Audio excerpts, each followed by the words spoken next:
I'm Lou Covey. I'm Craig Mosher. We do this thing around every election where we help people understand this thing. This is the California election voter pamphlet. And Craig and I have known each other for a long time. 40 years. You didn't really want me to tell that part, did you? Sure, I don't care. All I'm right. getting senior discounts. I'm happy about it. But we are generally on the opposite ends of the political spectrum, and yet can still find a way to enjoy each other's company. You see, because he's just a crazy, reactionary, ultra-conservative.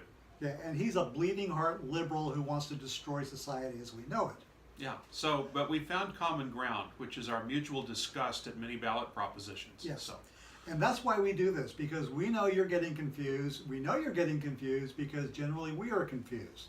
So we spend this time trying to figure it out for you. it's true. You see these bags under my eyes? I have been up nights researching this stuff far more than I really want to. Also, I teach political science, so I kind of need to know about this. Yes, and I am a freelance journalist and have been a journalist for 40 years. And so it's kind of on my job to know that as well. So that's why we do this.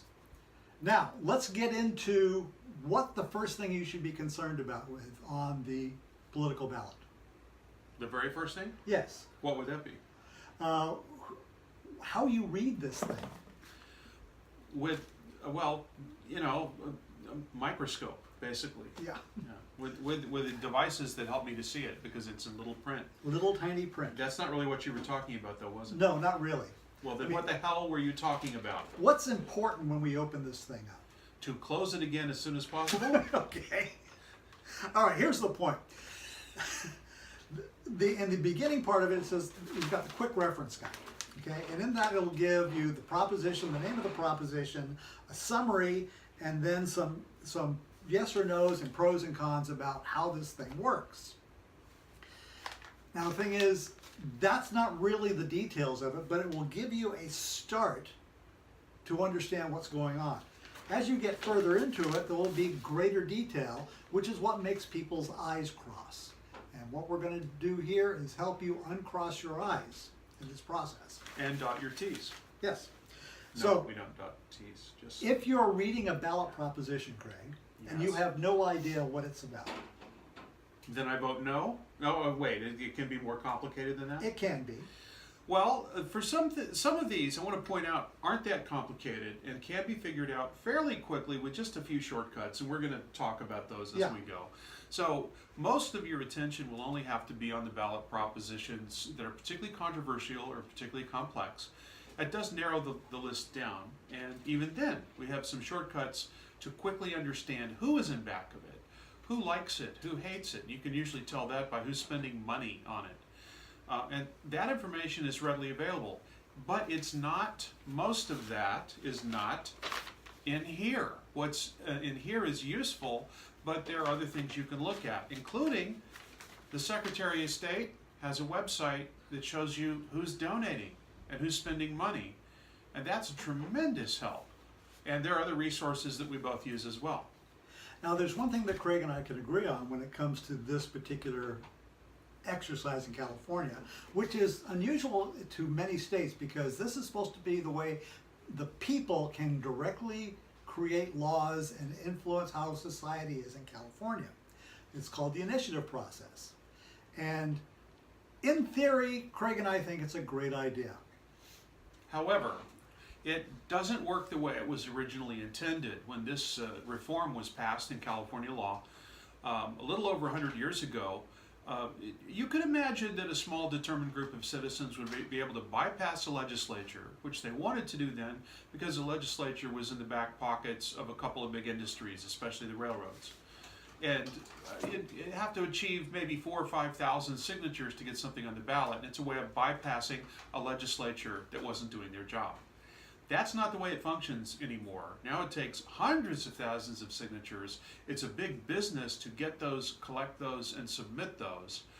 So special interests have come to dominate many of the ballot props. It doesn't mean there aren't good ones and valuable ones, but quite a few initiatives really do speak very much to special interests, which oddly enough is what the original people who instituted this were trying to get away from. So we have built-in issues with the way California does ballot proposition process. Not that they do it. Other states, about 20 or so, 22, also do ballot props. Some of them have put restrictions on the process that make more sense. And then it doesn't flood any one particular ballot with way too many ballot props, which puts voters off and makes it less likely that someone will show up because they feel the ballot's intimidating. And it is intimidating. So that's a little background. But the one good thing that still exists is that the legislature is not doing its job. That's a good thing. Yeah. Well, at least we're consistent. That's why it was started, and it still is the case. There are moments there, and you can see them in the ballot props, where clearly the legislature should have done this work. In some cases, they can't. They're restricted by the state constitution and have to submit things to the voters.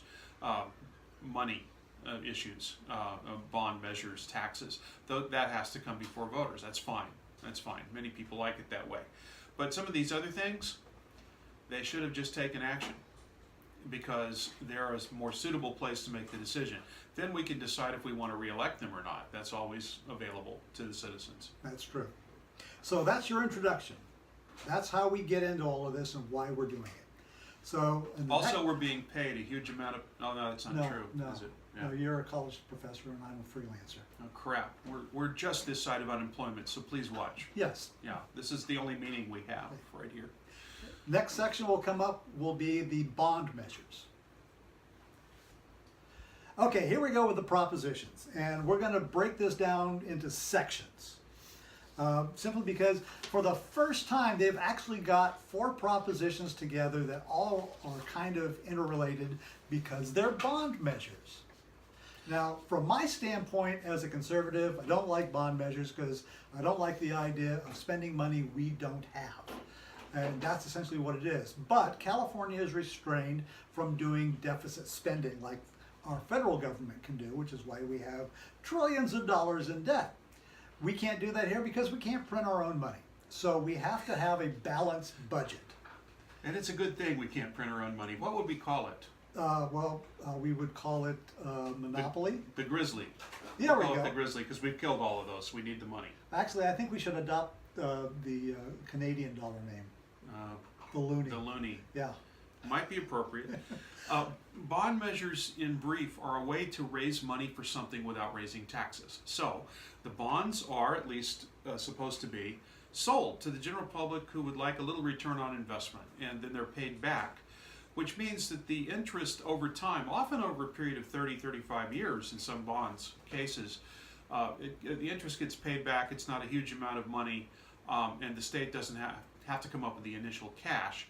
Plenty of other states use this. California's bond-related debt, now how much are we paying every year on this, is a little bit less than 5% of the annual budget, which isn't particularly high, which makes it a little easier to consider bond measures even if you don't love the method. Yeah.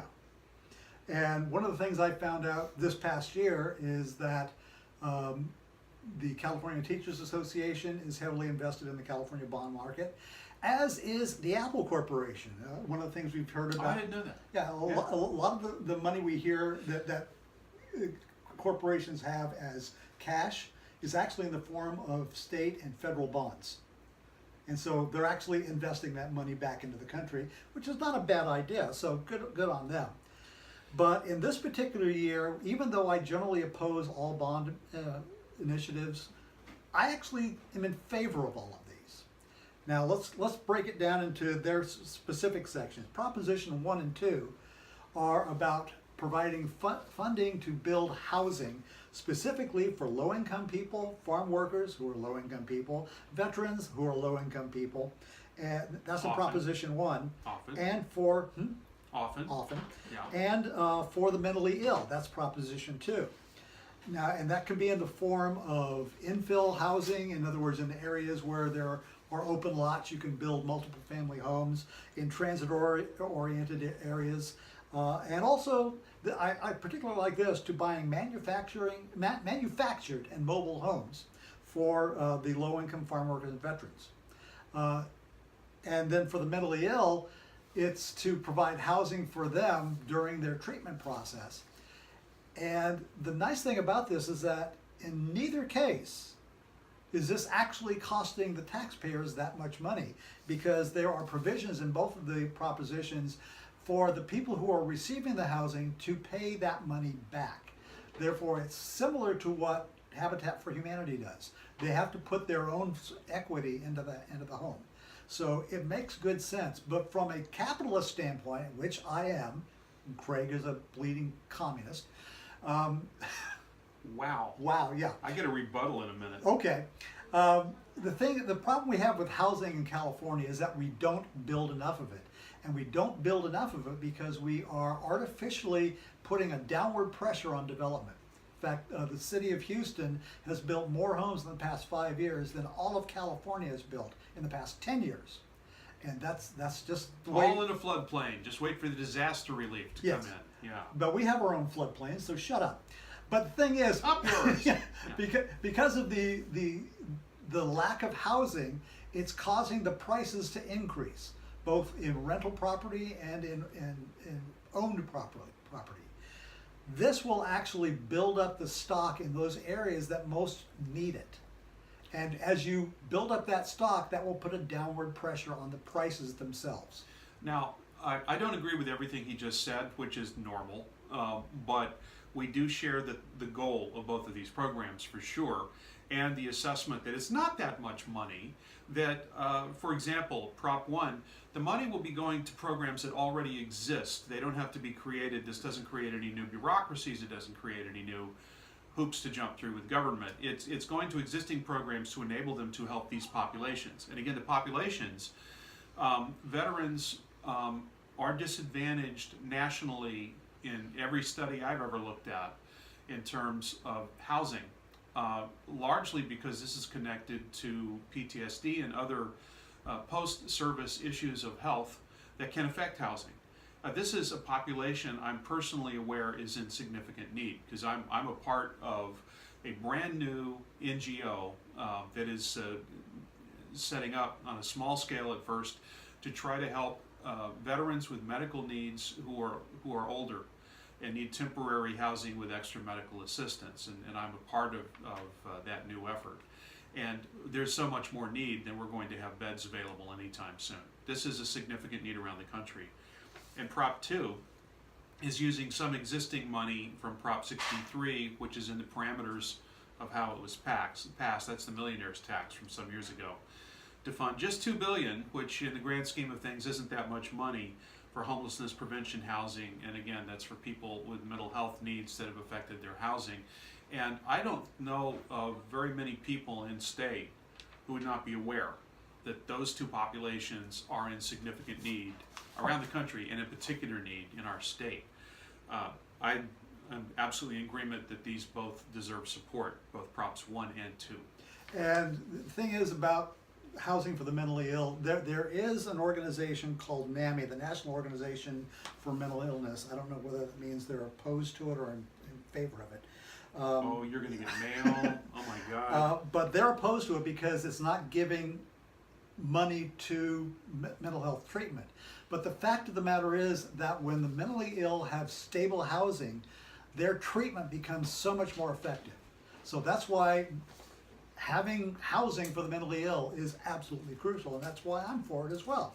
And there are, just speaking on Prop 2 for a second, there are plenty of other mental health organizations that do endorse it. So this is essentially a lot of support for this across the board from a lot of different groups, and one group that is in dissent. So take that with a grain of salt. You look to see, this is one of our shortcuts that we can use to start to understand things. Who likes it? We have to check and see what people support the measure, what organizations oppose. Frequently that tells you a great deal about who thinks the benefit will come to, the people that believe it will benefit them or the people that they work with. And if you have only one person or one organization in opposition, that may be worth considering as not very much opposition at all. And that brings us to Gary Wesley. Yes, it does. Gary Wesley is an attorney in Mountain View who since the mid-1980s has apparently been writing opposition pieces in the ballot against everything that does not have an opposition in the ballot. There was an article this year in the Los Angeles Times written by a UPI reporter who actually called him up and asked him, and he said, why do you oppose these? And he said, somebody has to. And that's his entire reasoning. If there's nobody that comes forward with an opposition to a proposition on the ballot, then he's going to write an opposition for it, whether he actually opposes it or not. I have nothing against curmudgeons. I just don't want them That's why you taking like up- me. But you usually rise to the level of pundit Okay. at some point. You don't stay curmudgeon All right. most of the time. This guy stays at the level of curmudgeon. What's the purpose of this? It simply confuses people. If there really isn't any organized opposition, nobody spent any money against it, the chances are decent that nobody cares to oppose it. And he is going to throw his name. So if you see his name in opposition and there's nobody else there, which is the way it usually sets up, you can probably just take it that he is being contrary because it is his nature, not because there is a particular merit to his argument. You can certainly look at his argument if you feel like it, but we've got 11 ballot props to look at. Yeah. And how much time do you want to spin your wheels thinking like Gary Wesley, who is simply, in my candid view, is kind of wasting our time. Okay. Is that overstating it too badly? No. And 'Cause I don't want to get and a in this- lawsuit from the guy. He is a lawyer, but in you this know. particular case, propositions 1 and 4, which we have not talked about yet, Gary Wesley is the only one who opposes them. Right, and that's a tip-off. So if it's Gary Wesley and nobody else in the world, then you can probably just tiptoe right past him. Honestly, if the quote in the article from the interview with him says he does it because nobody else will, yeah, but maybe nobody else would because there wasn't a good reason. And it doesn't make sense to me that he's doing that. All right. So let's move on to Proposition 3. No, Wait. actually, why don't we skip to Proposition 4? You want to do 4 first? And we Yeah, can- because we still agree with that. Yeah, we're gonna save 3 for last because we have a different point of view about that. So yeah, let's Okay. do 4. So Proposition 4 is a bond measure to build hospitals and healthcare centers to treat children for nonprofit organizations. Okay, we are in a crisis when it comes to healthcare. It costs too damn much. So we need to do things about this. And one of the best ways of dealing with health issues in an early level is to help kids in the early times. So think of places like St. Jude's and the Shriners Hospital, which treats children for free. Okay, those are 2 of the organizations that would directly benefit from this, and it's the right thing to do. And when it comes down to opposition, there aren't a whole lot of people that are opposing this, except for Gary Wesley. And one dude from the Howard Jarvis Taxpayers Association, and here's what you want to know about them, and maybe you agree with them, and maybe you don't, but here's their point of view. There is no such thing as a good tax, ever, for any reason, with any restriction. They worship the mantra, no new taxes, as if it is the supreme being in the universe. They have never endorsed any tax, no matter how temporary or small, for any purpose. But let's be clear, this is not a tax. No. This is a bond measure But they to be don't paid like- for with tax money, And the reason they don't like it is because the state will be, indebted. we'll have to pay some interest on this later. Yeah. Again, we don't do a whole lot of this right these days. We don't have a huge bunch of bond debt affecting our annual budget, but that doesn't matter to them. They want 0 taxes. This is their mantra, basically. Okay. So it's Gary Wesley and people who would say no if we needed to pass a temporary tax that was small to cure cancer. They would still say no. Yep. There's never a good reason. So it's Gary Wesley and a pack of hooting loons, if So- I may be so bold. Yes. So let's go to Proposition 3. All right. Proposition. Did we clarify we're voting yes on 4? Well, we're not just necessarily telling people how to vote. We're just telling Sure them what we the are. problem. All right. We are telling them how they don't have to do it. We're not going That's to true, follow okay. them around or So anything. we're voting yes on 1, 2, and 4. Yeah. And now 3. Okay. Here's a basic problem we have in this state. We passed a bond measure that was similar to this 2 years ago, but it was set up in such a way. You put on your There's a reason I'm opposed to it. Okay. Yeah. The glasses tell you if I like it or not. Okay, I see. So we set up this bond measure, but we put so many restrictions on it that essentially it can only be if there is a significant benefit to recreation. And as a result, we haven't spent or we haven't been able to sell the bonds. And Well, they haven't even been issued. I mean, Yeah. not all of them were issued at all. So Yeah. because of that, one restriction has had an impact on it, to be Yeah. sure. Maybe some So- other things too. This is essentially made to fix that, because what we wanted to do was be able to store water, to improve the waterways, to do groundwater restoration, all different kinds of things that the original measure was supposed to do, but was stopped because of the one provision for recreation. So that's my position of it. I don't necessarily like it, but we have a significant problem with water in the state and with water management, and so I'm in favor of it. And wait a oddly minute, enough- Fine. I am not the only one who's in favor of it. Dr. Gerald H. Morrall, who is in the voter pamphlet, is in favor of it. He was the director, or he is the director of the California Water Program at the Natural Heritage Institute, a nonprofit organization. He formerly served as a staff scientist at the Environmental Defense Fund, the deputy director of the California Department of Water Resources, the executive director of Planning and Conservation League, and the deputy secretary of the California Natural Resources Agency, which I think is a pretty good resume for somebody supporting water products. And now let me tell you why that's completely wrong-headed. Ready? You ignorant slut. Up yours, you slime bunny. Okay, What's a slime I don't know, it could bunny? be anything. All right. I got to take these off to read, but they're going to come back on when I vote because these say no. All right. The proponents who are actually spending a lot of money on this is not the same list that Lou read to you. It is the California Wildlife Foundation. You think, okay, Ducks Unlimited. Guess what they're interested in? Hunting ducks. The California Waterfowl Association. Ducks are in back of this, evidently. John Cox, who is running for governor as the Republican candidate. There are the American Pistachio Growers, and that's a weird list. Those don't necessarily fit together. So I then looked down at the opponents list, and recent additions to the opponents list include the Sierra Club, Friends of the River, League of Women Voters of California, Save the American River Association, the Southern California Watershed Alliance. Environmentalist groups are coming out opposed to this. So I had to find out why. And I found out what their objection is.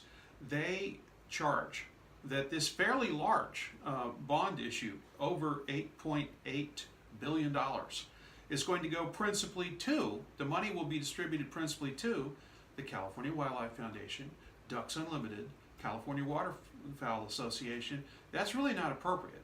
The sponsors of the measure are the ones that will directly financially benefit the most from it. So I have two objections. This is giveaways to particular special interests having to do with ducks, mostly. And it's just, this issue is too complex to deal with in a ballot prop. This is simply not going to work. The legislature needs to do a much better job and give us a much more polished and precise bond measure that does not clearly provide a giveaway to particular special interests. And that's the problem here. So we have people for and against it, actually quite a big number of different people and newspapers and whatnot on both sides of the issue. But for me, this is an example of the kind of measure that needs to be decided in the complexities of legislative give and take, and let the legislature do its job to fix this. I don't see this as a fix. I can agree with that last point, but I do want to make a differentiation between the two groups that Craig just outlined. You have conservationists and you have preservationists. The Sierra Club is a preservationist society. The Ducks Unlimited is a conservationist society. They are concerned about maintaining the environment for the benefit of their sportsmen, because they know if that goes away, it's going to cause a problem. So, but the Sierra Club wants to keep things as they are. Well, that's not Or to always make them more so of what they are. The central issue here is where the money's going, and it's going to the people who are basically sponsoring the measure and putting in the money for it. the donors, the proponents group, the pistachio growers are in for $160,000. We got Ducks Unlimited and those other groups that are in for the top three ones I mentioned, over almost $3 billion themselves. $3 billion? $3 billion. They think they're going to have an enormous benefit directly There's from been this. $3 billion put in? More than that, yeah. That's just what the Californians for Safe Drinking Water put in, and that organization was created by, it's a political action committee created by California Wildlife Foundation, Ducks Unlimited, and California Waterfowl Association. So we've got a bond measure that's been given $3 billion to put on the ballot? It's an $8.8 billion bond measure, runs up to 8.9. No, And- no, I'm talking about the I'm saying- donations. but the donations for it are well over $3 billion in favor. I'm gonna have to look that up, Yeah. because that's a little bit Well, crazy. that's why I've got the dark glasses on for this one. I don't. Okay. This is not the way to do this, and it unfairly benefits particular groups. Okay, and now you see why Craig and I do this. Yeah. All right, so let's go to Proposition 5. Let's take a break. All right, All right. we're gonna take a break. Kind of different reasons. Yeah, well, that's the way it works, right? That's the way we work. Okay, Yeah. that's the end of this section. We're gonna come back with 3 more. I wanted to do one thing very quickly before I forget. I need to do a retraction misstatement correction from earlier. Okay. I think I said the word billion at one point when I meant to say the word million. This was Well, much earlier. That's why I kept asking billion. Yeah, and it occurred to me later, wait, did I say billion? Because I meant to say million. It was still a whole lot of money. Yeah. I Well, a forget, million here, a million there. Pretty soon it adds up to real money. Everett Dirksen, senator from Illinois, said that, and we both quote it all the time. It's a good line. I forget which one that was about, but if I said billion earlier for somebody raising money That was for a the, ballot prop, that was was- that the Children's Hospital? Ducks Unlimited. It was Ducks, yeah. The Ducks didn't raise billions, but they did raise a whole bunch of millions. Yeah. That's what I intended to say. I wanted to correct that before we moved on. Thank you. All right.